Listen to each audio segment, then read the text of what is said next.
Hey guys, and welcome to this video. In this video, I'm gonna show you how to add the shake to reveal effect on your Instagram story. So let's get straight into it. First, open the Instagram app and tap the plus icon at the bottom of the screen here. And then next, select story from the menu at the bottom.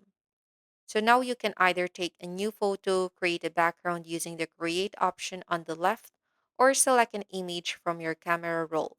So for this demonstration, I'll just choose a photo from my camera roll, like so. So to add the shake to reveal feature, tap the stickers button at the top of the screen. And from the sticker option, select frames right here. So once you've chosen the frame sticker, select the image you want to hide behind the effect. So you can also add a caption here if you like.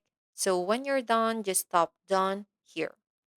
So your story will now display the shake to reveal message. So as you can see, when I shake my phone, the hidden image is revealed.